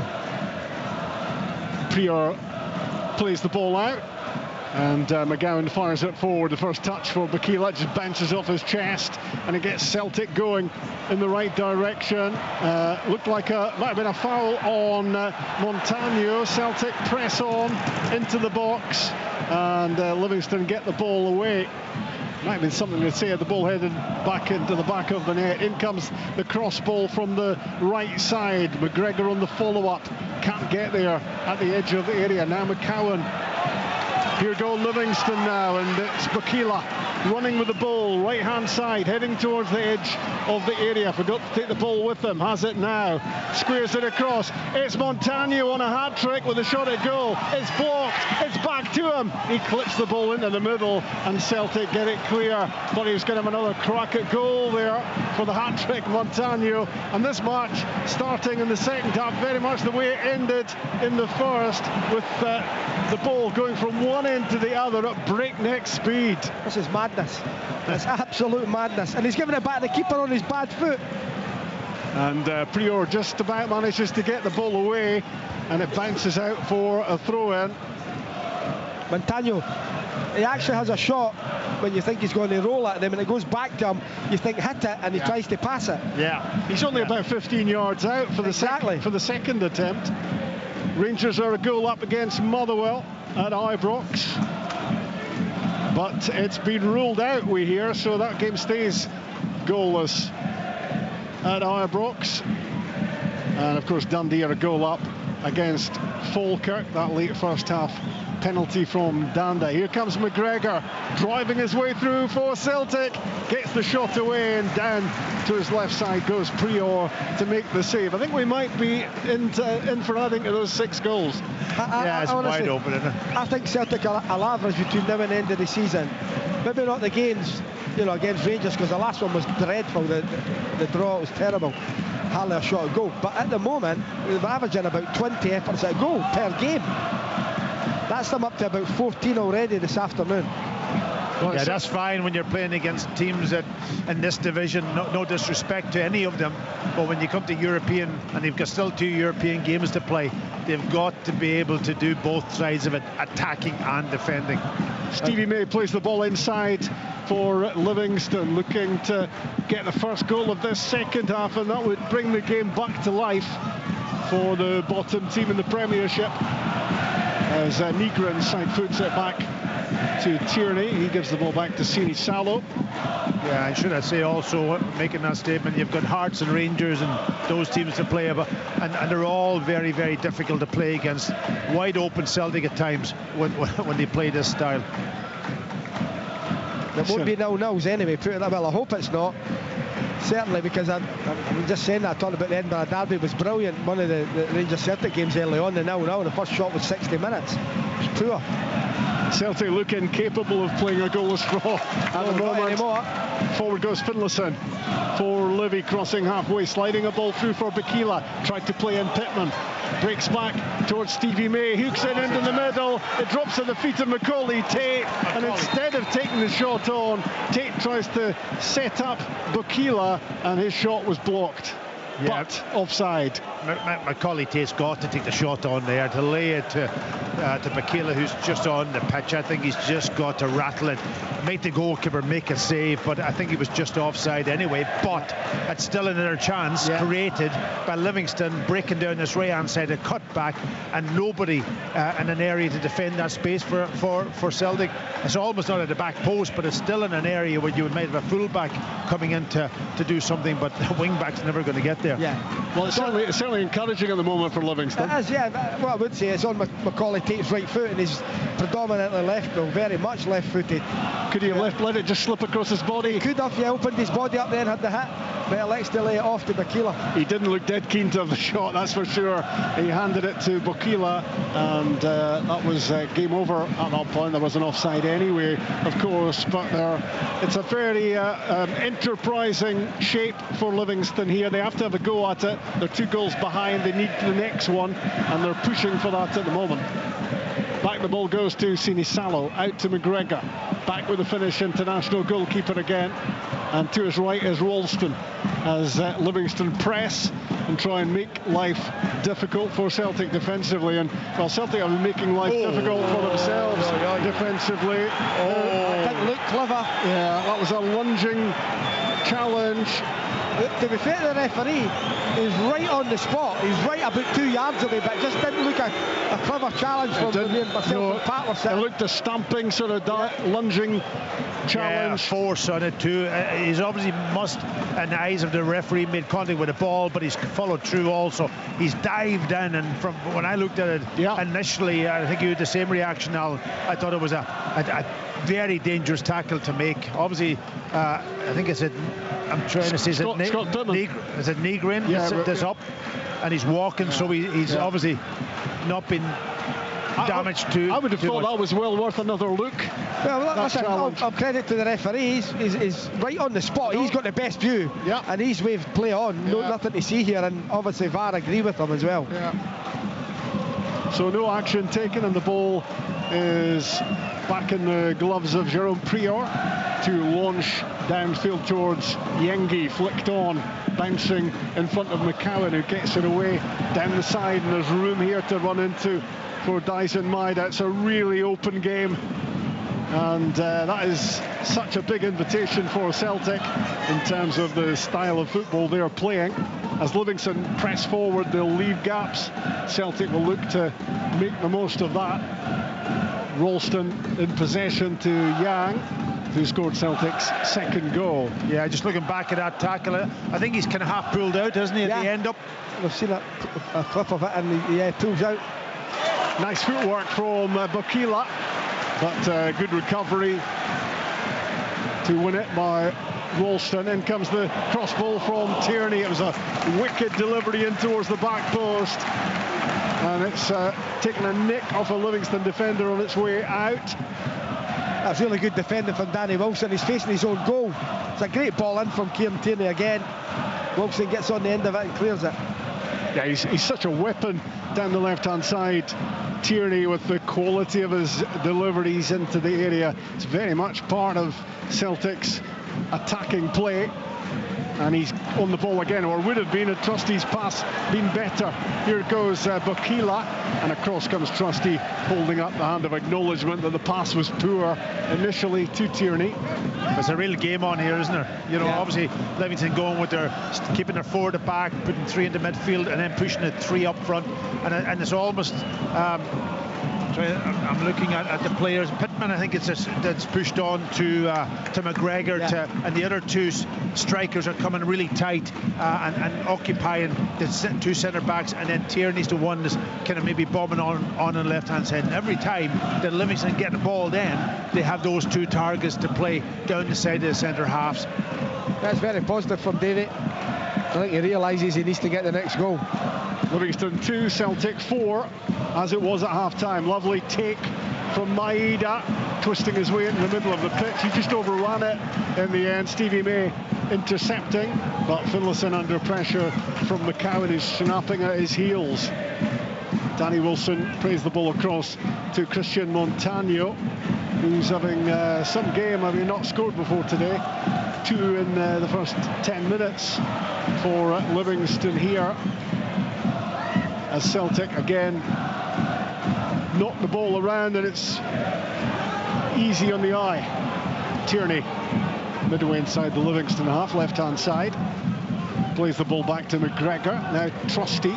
Yengi was closing down on him, so McGregor takes command again and just strokes the ball back to Sinisalo.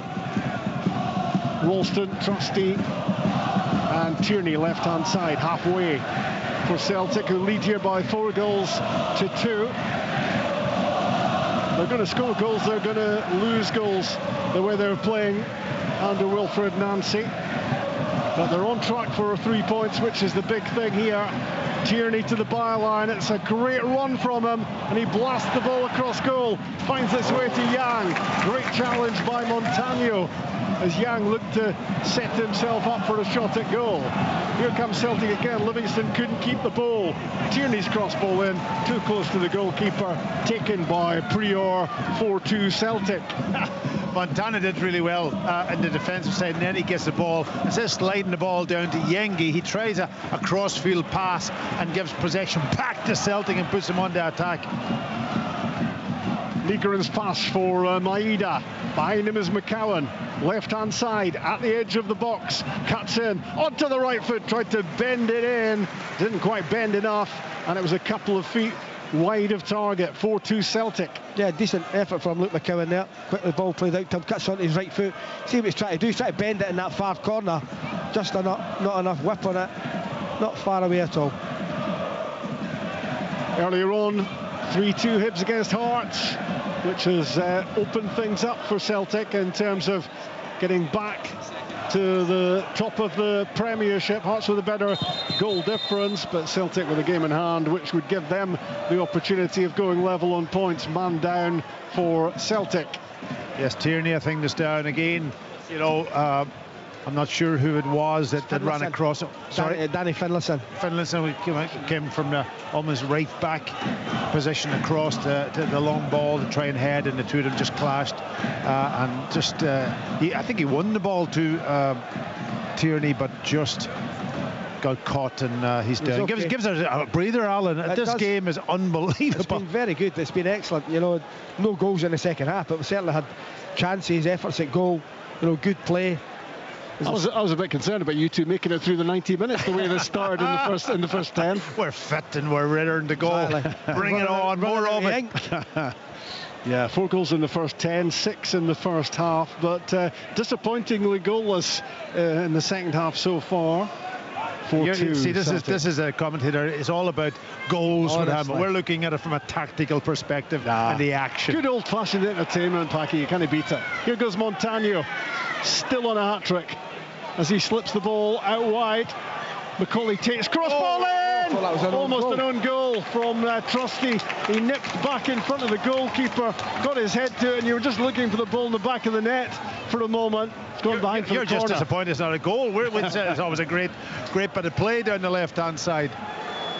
So a corner on that left side for Livingston. Plenty of hardware in the middle to throw at this. In comes the high curling ball. Bokila tried to get his head to it, and in the end he manages to play the ball behind off McCowan and get a corner kick on this other side. So it'd be a worry for me, Pat, as well, when you look. So Celtic's set up zonally, and they allow the likes of McGowan, Wilson, Sela, Bokila, all big lads, to have a run and jump on the ball. I don't understand it, I'll be perfectly honest with you. I think there's only 2 of them blocking off Nygren and Trusty, not even blocking off.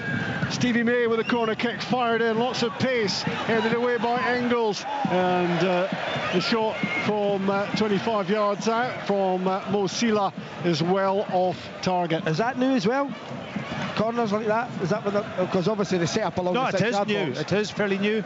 I think before they were all sort of going man for man and leaving it, but they only have one to go and attack the ball. That's a problem. So they have to find players who can fill space.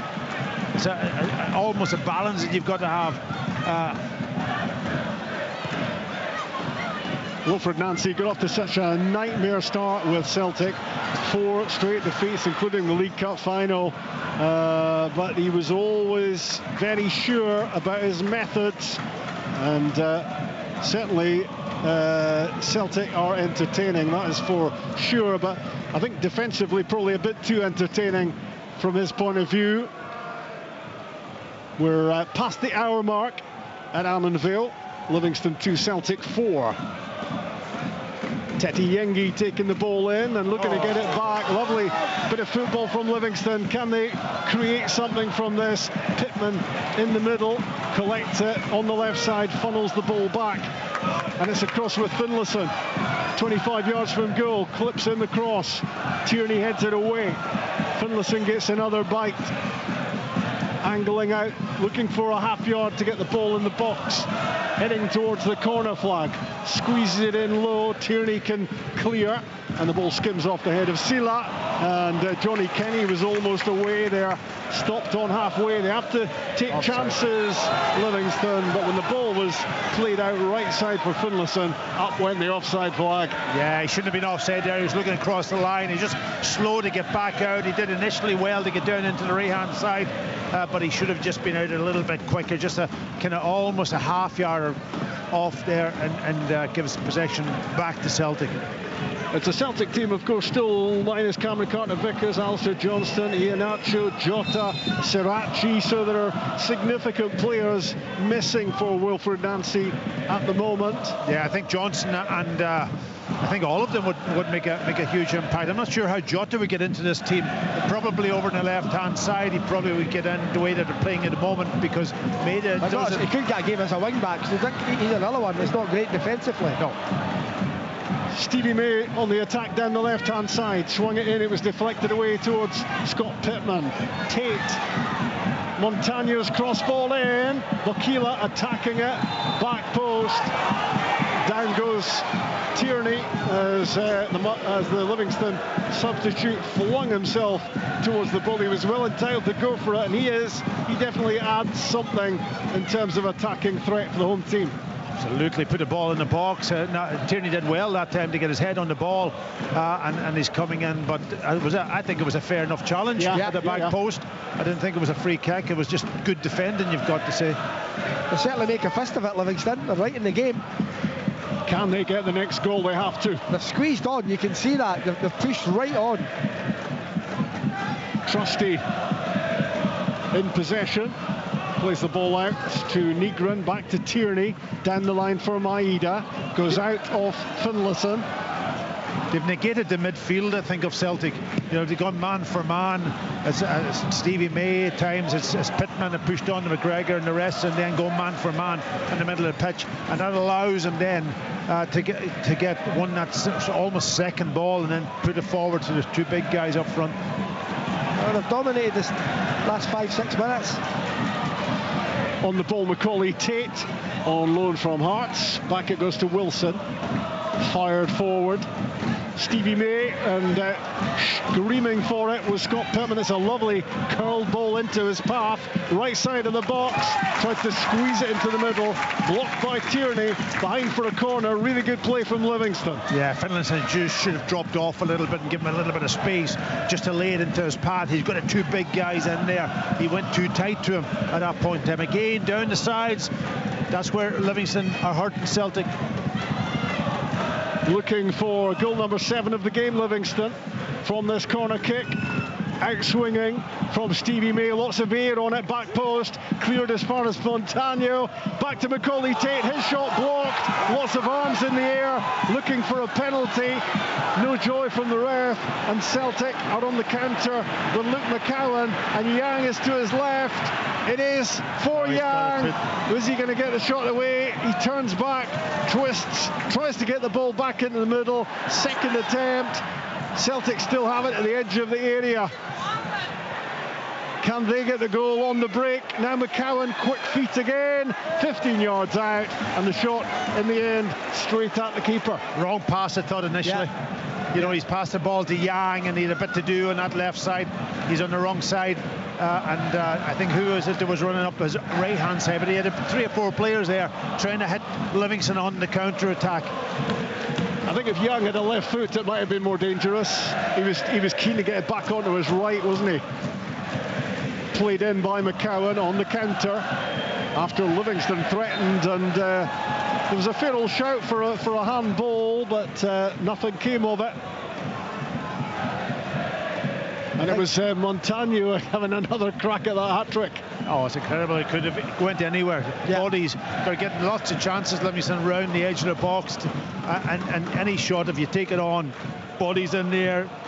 We've seen in the first half, deflections over the crossbar, could have easily went into the back of the net. And that's what really, I think, David Martindale would be wanting from that team in the second half. Celtic just desperate for that next goal, just to kill the game off a little bit, take the pressure off them.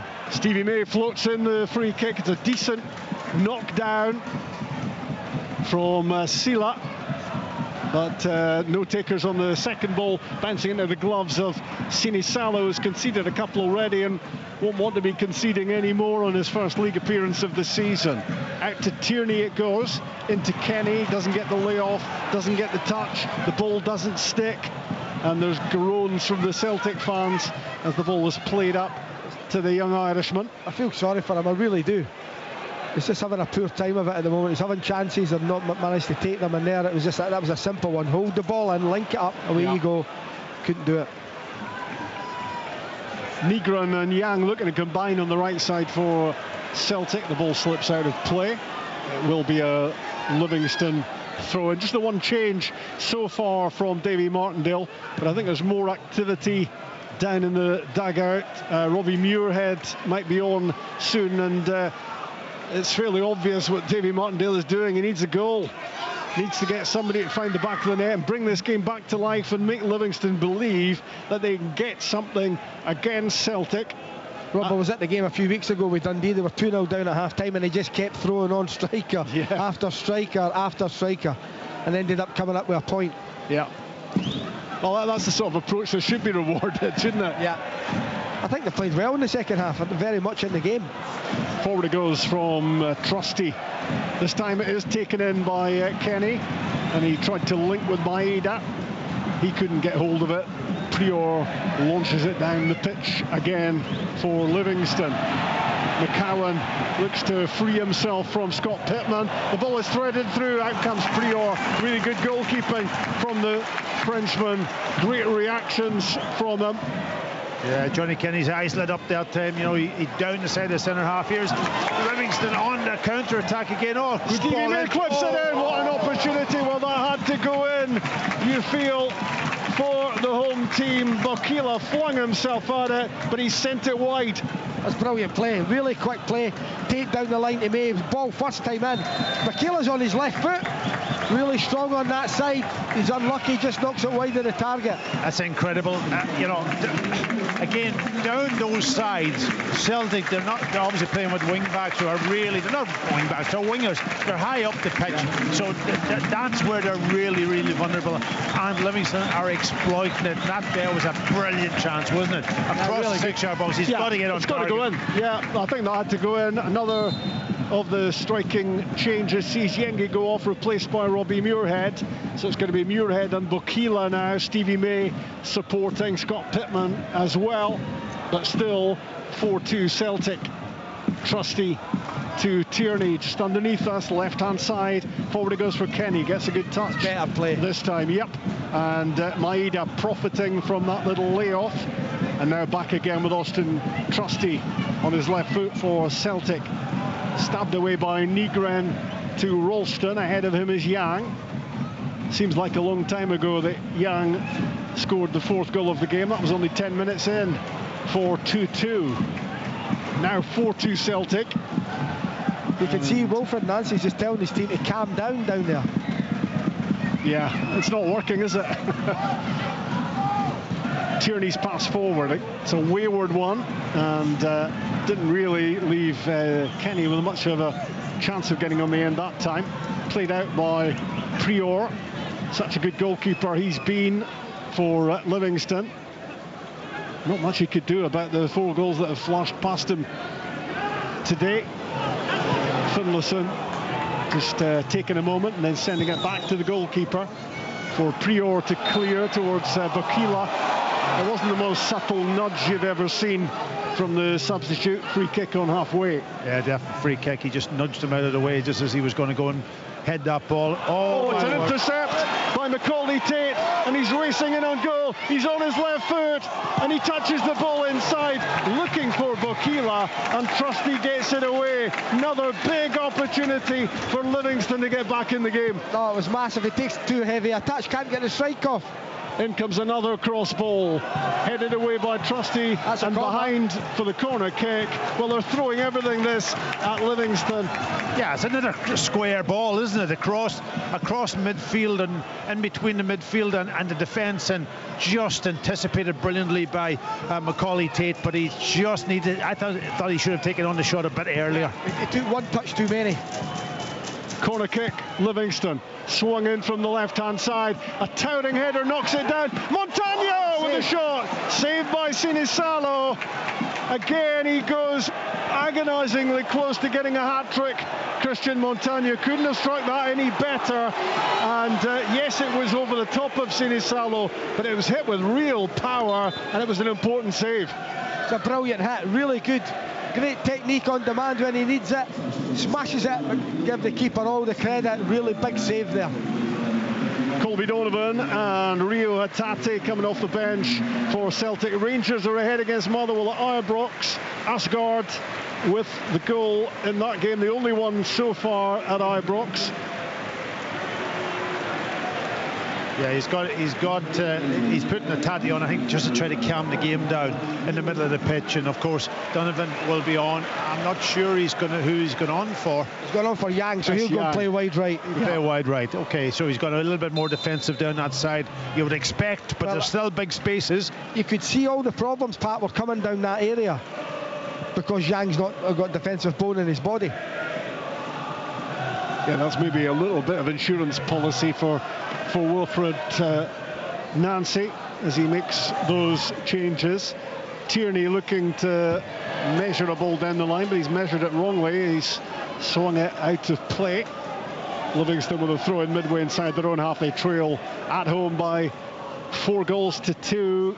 Can they get one back? Well, they're trying manfully at the moment, Davy Martindale's team, but spurning a few decent opportunities to make it 4-3.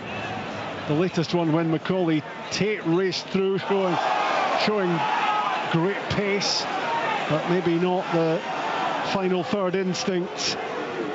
Celtic on the ball with McCowan. Back goes Sila to break things up. Pittman, Finlayson fired forward, but Trusty will take that comfortably and get Celtic moving in the right direction. Kenny's layoff. McCowan across on the right side. Now Donovan cuts inside. McGregor makes himself available for the pass. Hatate gets involved. Celtic again moving the ball around very nicely, fired forward, and again it doesn't stick for Kenny. But yeah, it was not a bad. It was a difficult one. It's up in the air. It's up around his waist. Yep. Prior plays the ball out to Finlayson.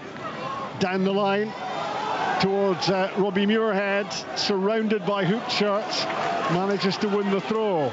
In a hurry with the throw, takes it and finds Bokila, right side of the box. Nobody else there as yet for Livingston, and as he hesitated, the pass doesn't find its target. Celtic have it with Maeda, spinning away from Finlayson, and the free kick is given against the Livingston right back. 73 minutes gone. Celtic continue to lead here by 4-2. Off goes Stevie May for Livingston, and Mo Sissoko, the 20-year-old on loan from Manchester City, is the replacement. Can he find that bit of quality that Livingston need to get themselves back in the game? I've got to say, Rob, I've been very impressed with him in the second half, Livingston. Yep. And all credit to Davey, he's thrown everything at it. Celtic have defended manfully and a bit of luck as well at times. But it's although we've not had any goals in the second half, it's been a terrific match. Yeah. It's been non-stop. Tierney fires a pass forward, but it doesn't get beyond Sila. Now with Macaulay Tate, who's been a live wire for Livingston in the midfield, to Montagno, the goal machine. And they work a nice 1-2 down the left side. Montagno settles in the end for a throw-in. The ball goes out off Donovan. Yeah, he gets back, defends well, Donovan. And it's what you're talking about. It's just making things a bit more secure for Celtic down that side. What a promising player he is, Colby Donovan, at age 19. Back the ball goes to Prior. Out to Danny Wilson, left-hand side. Forward it goes. But it's all mopped up by Tony Ralston, and he waits for the contact and goes down and wins the free kick. Better ball from Danny Wilson there. He almost has got to bypass the right centre back and just play it down into the channel. He tries to, I don't know what he tries to do. He tries to play it into maybe the striker's feet, and just he had made the wrong run. He's got to try and clip it between the 18-yard box and the touchline. That's his area. Just clip it into there. Let them chase onto it. Two high-scoring games today in the Premiership. 3-2 Hibs against Hearts and the 12:30 start. And so far, 6 goals at Ammanville, 4-2 as it was at half-time, as Celtic look to get 3 precious Premiership points here. We've got out well there, Celtic. Brilliant play. McCowan to Hatate. The substitute driving forward. Luke McCowan again, curling one in, but too close to the goalkeeper. Prior takes it and doesn't hang about in launching it down towards Muirhead. Bouncing in front of Ralston, and it's Tony Ralston who gets the better of Muirhead and cools it down with a back pass to Sini Salo. I wonder how many back passes Tony Ralston's hit in this game. I think every time he gets the ball, his option is to play back rather than play into midfield, and that's probably just being in a position where he's not comfortable. Ralston on it again at the back for Celtic, just putting his foot in the ball at the moment. Celtic don't need to go chasing anything with the 4-2 advantage. It's Livingston who still have a lot to do here if they're to deny Celtic all 3 points. Tierney for McCowan. Back with Trusty, just calming things down. Celtic slowing things down and frustrating the home team. I don't think when McCowan joined from Dundee, he'd never see himself as a left wing back. No. You know, he's coming into midfield and then having to go back into that position there. Almost space is there for him to get on the ball, but also do the defending piece. Tierney 40 yards from goal. McCowan pops up in front of him. Back it goes to the Scotland international. 25 yards out, Hatate tried to curl it round the goalkeeper, just needed to start it a bit wider, and it ends up being a comfortable save for Jerome Prior. Yeah, you can see even when he's come on the pitch, he settled things down a little bit. Celtic are able to pass the ball now in a very comfortable manner through the thirds of the pitch that was a little bit gone from them in the second half, I've got to say. They're very much back in the game now, Celtic. And if you're into crunching a few stats, then Rio Hatate is the top chance maker in the Premiership with 26 opportunities he's set up in the season so far. So I guess those stats back up what we can already see of him, is that he's a chance finisher at times, but certainly a chance creator. Yeah, I think that's his 40, but he also controls the game, doesn't he? And he finds pockets of space where other players don't, and as long as then he's in that more forward position, I think that's where he creates. Josh Brennie is on at left back for Livingston, and there's going to be no hat-trick, tragically, for Christian Montano. And Tate's gone off. He's done very well, Macaulay Tate. He's been excellent. Throw in for Celtic midway inside their own half. Time is beginning to run away for Livingston. 79 on the clock now. It's going to take a minor miracle to get something out of this game, but it's a nice ball down the side for Bokila. His ball into the middle, blocked by Tierney, and then he blocks off Tierney. He was trying to stop it going behind. It has gone behind for a Livy corner kick. They trail here by 4-2. Would you not think that the guy on the ball at this moment, Robbie Muirhead, 6'3", should be in the box? Yeah, but he's got good delivery, Pat, with his left foot. Muirhead's in swinger. Sini Salo under pressure, gets a good punch on it. Back into the mix it goes from Samson Lawal. Brennie plays it into the box. Lots of bodies there for Livingston. It's an unholy scramble at the moment, and in the end Celtic get it away, and Muirhead from halfway plays it all the way back to Prior.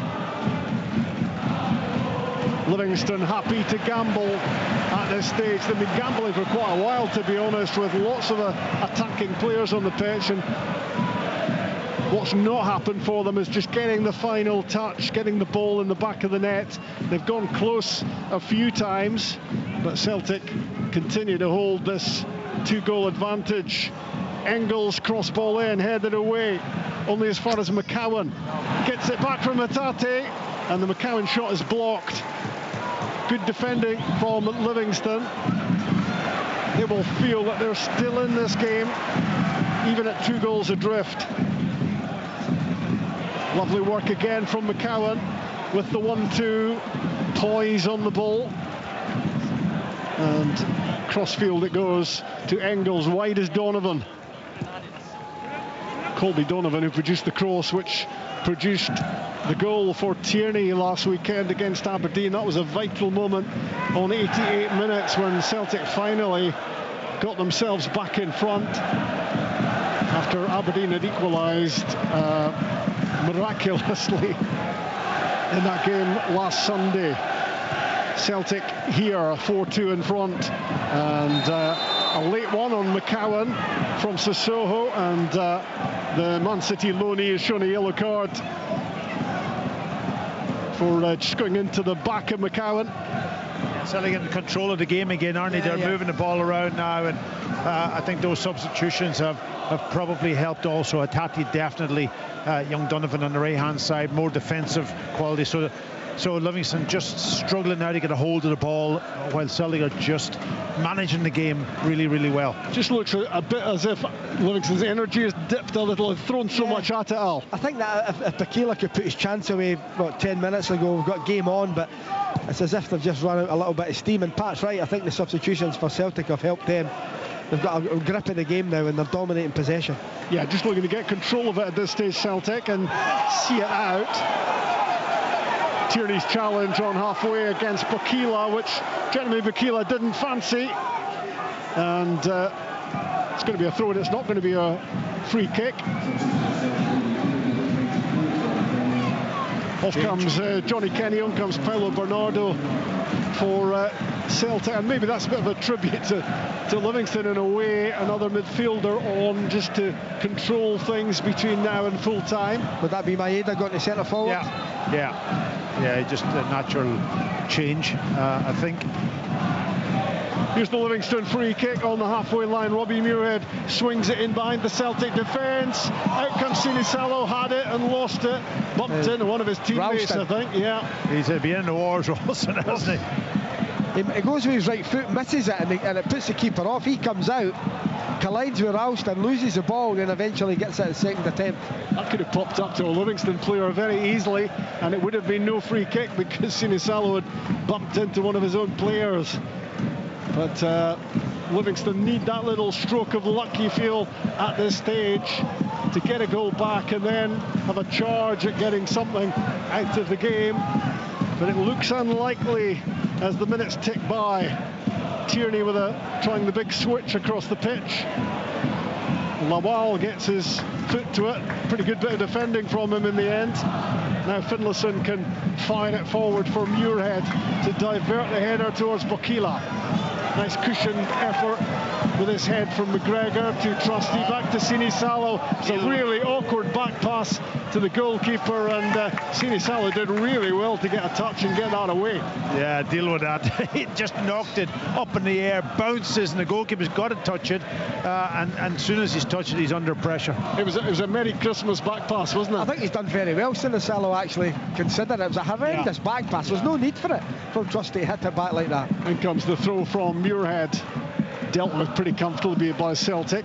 Get it away. Lawal down the line back to Muirhead. Another cross ball coming in, but he's got it all wrong.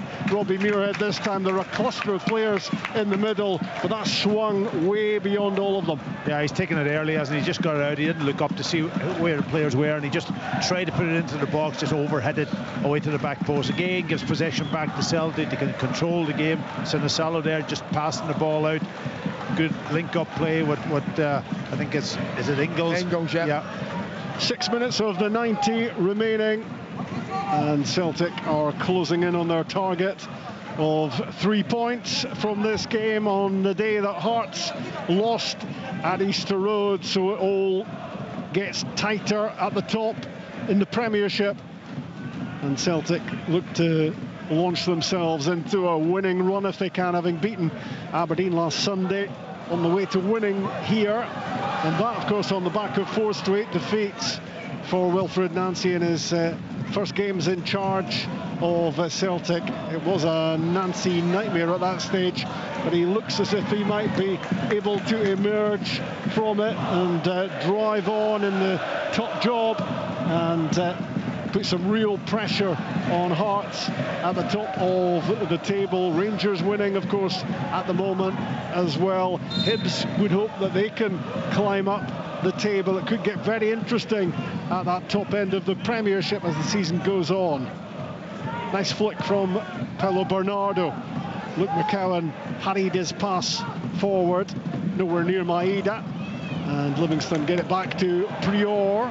It looked as if he might have been caught there as he cleared by Dyson Maeda. He went down quickly, jumped up again into the closing minutes in West Lothian. And Celtic are looking very comfortable at the moment on their 2-goal advantage.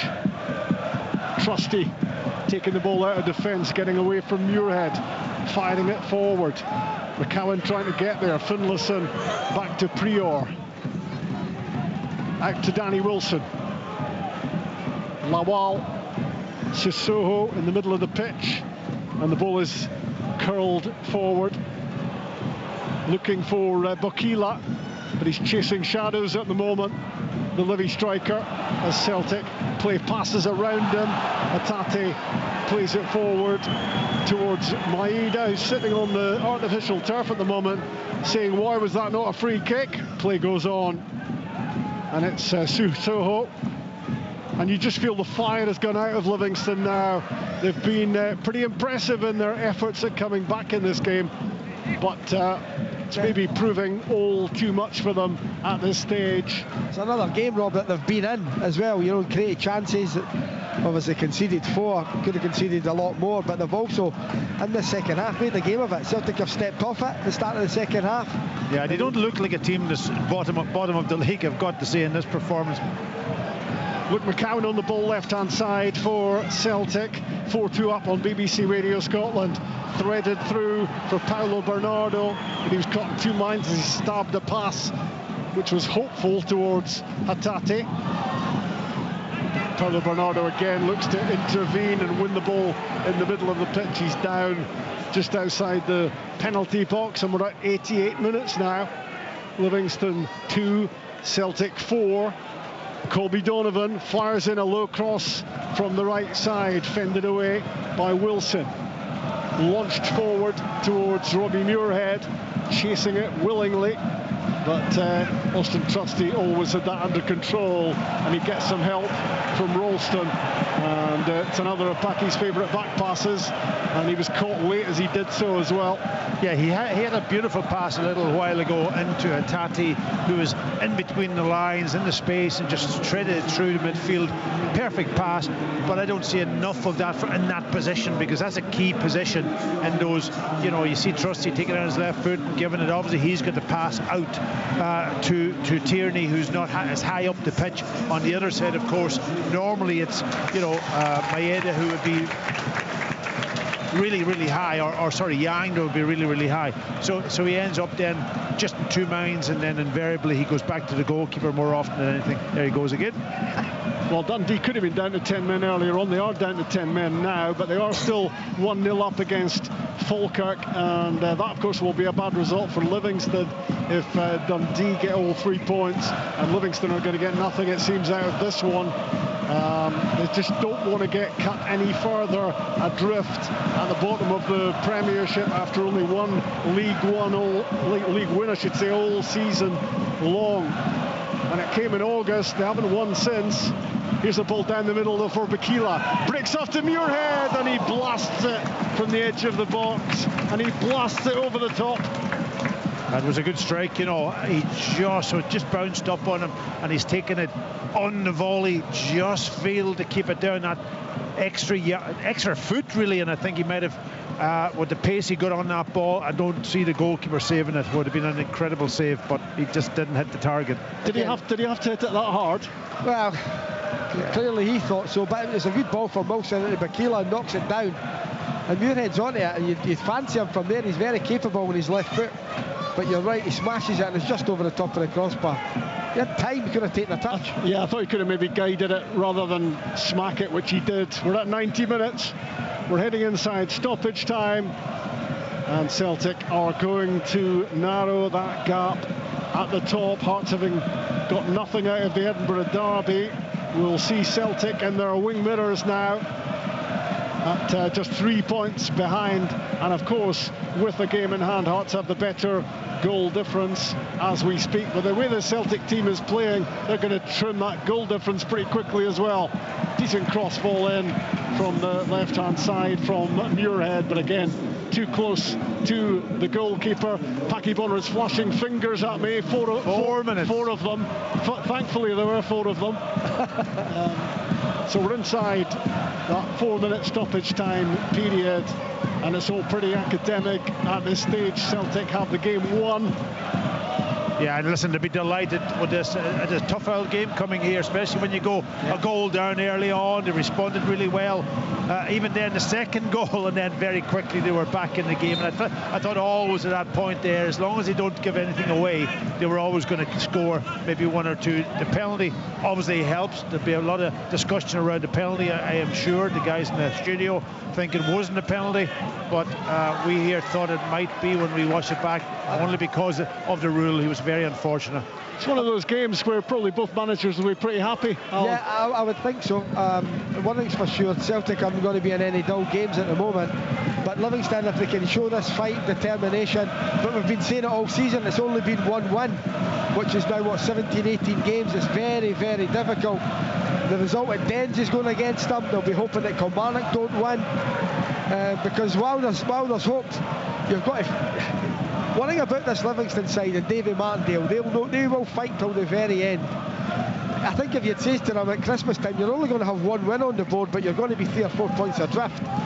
You know, you would have expected more wins, without a doubt. They've been unlucky in certain games, but they've shown enough determination today to say, you know what, we're not going anywhere at the moment. Yeah, not just determination, and a fair bit of ability as well. They've got some good players on board, but Celtic too much for them in the final analysis, and it's Celtic on the attack late on at Ammanville. Colby Donovan's cross ball in, Hatate shifts it, thought about the shot at goal.